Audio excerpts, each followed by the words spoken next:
Hello, I'm going to talk about Emoki and Emotion Aware Keyboard for Mental Health Monitoring.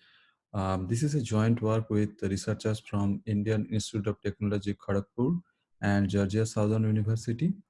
Um, I, I work at CWI at Amsterdam, and I work as a postdoctoral researcher here. So the key motivation of this work is that there are a lot of people across the globe who are suffering from depressive disorder, and it has been observed that early diagnosis and counseling can help in great extent. But the challenge here is that manifestation of these disorders are difficult to track, and as a result, by the time the disease is detected, there is already a time elapsed. So what we try to see that in nowadays every one of us are using smartphones, and which unobtrusively monitors different our usage pattern, what kind of apps we are using, what all we're typing and everything. So this gives us the possibility to leverage on the smartphone usage data, and how we are interacting in our day-to-day communication channels like WhatsApp or Facebook Messenger. And this gives us the provision that can we, and also in literature it has been shown that from keyboard interactions or typing interactions, it is possible to determine human emotion. So this gives us the opportunity to develop an emotion aware keyboard which can unobtrusively monitor the keyboard interaction and determine how a user is feeling at a specific point of time. And once this determination is done, it can be communicated to different stakeholders and who can intervene at right point of time, given if there is um, uh, anything wrong or any mishap is about to happen. So this is how our work is, what we are trying to do in this work. And but before getting into this, we try to define a scenario here, so which we call as typing based emotion detection scenario. So what we're trying to see here is that, for example, a user starts typing at WhatsApp in from T1, and he continues to do so in WhatsApp till T2. So here T1 to T2 is a typing session, and these small black bars denote a single touch instance. So as the user is typing, we can monitor or identify these sessions, and once she completes typing in a session, we can ask how he felt during this session. So this can act as the emotion self-report, by we can send him some probes that how we were feeling at this point of time, and once he gave this self-report, we can use it as a ground truth emotion level.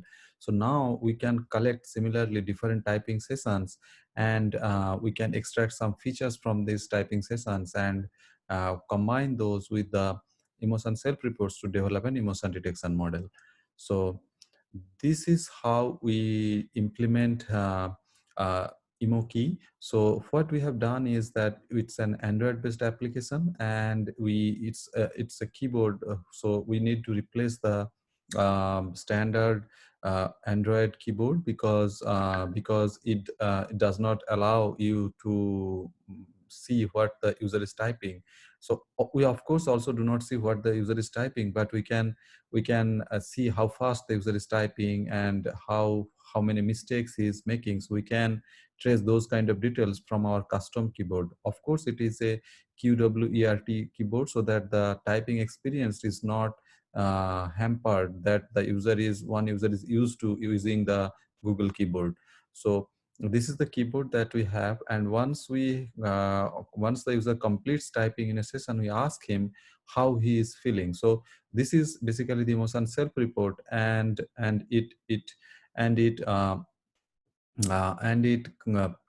it asks for 4 self-reports. So why 4? So we have selected happy, sad, stressed, and relaxed. So these emotions are selected mostly based on the circumplex model. So if you look at the circumplex model, so there are 4 quadrants of valence and arousal, and these 4 emotions belong to 4 different quadrants of circumplex model. So we selected these four emotions. And what we have is that we have the on the smartphone, if you see on the left hand side architecture on the smartphone, we have the keylogger, which is basically the keyboard, and the self report collector, which collects these self reports.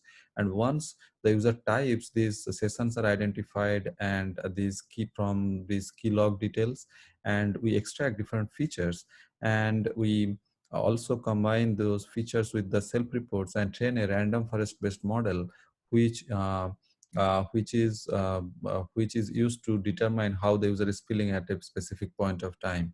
Now we also, once this determination is done, we upload these details like how the user is feeling at a specific point of time at a central repository, so that a user or a stakeholder can come at specific point and he can take a look how the user is feeling at a given moment of time. So this data is also sent to the backend server. So on the right hand side, we saw two such screenshots of our backend system where the user details are being logged every day. So how the user is feeling, so we can give a date range, and accordingly how the specific user has felt, what is his distributions for the emotion for this specific period will be shown. And also we can show the day wise status. And but we validated this using a 3-week in the wild study. So we have recruited 22 participants, and we have installed this Emoki app on their smartphones and asked them to use it for 3 weeks.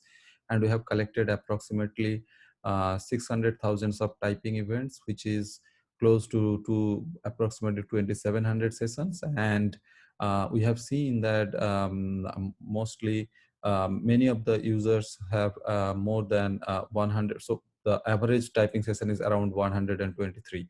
And we see that there is a discrimination. So there is a there is not a uniformity in all the four emotion states. So happy, sad are probably on the lesser side, and relaxed is on the higher side. So this is quite common in the world study, because since the users are running freely on in an environment, and so they normally are not putting into going to a specific type of emotion which can be induced in a laboratory setup. So we have observed this kind of non-uniformity in the emotion states. So then we asked this question, how accurate is our emotion detection model? And we observed, and we have got an average accuracy of 78% for every user. And we see that each of the states are getting identified with an accuracy of 70% at least. And we checked also that how the prediction performance is.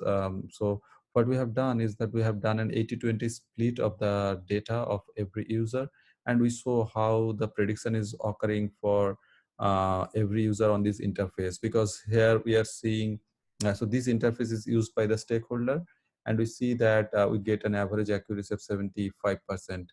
And so in summary, we say that we have proposed an emotion-aware keyboard which can detect 4 type of emotions, and with an average accuracy of 78%. And it shows that the promise that using keyboard interactions, we can trace the different emotion states of the user unobtrusively, and this may lead to monitor the mental health of the user. So with this, I conclude my thesis. Uh, and if you can get more information about me on my GitHub page on my website. And yeah, if you have any question, you can reach me at my email address, which is available in the website. Thank you.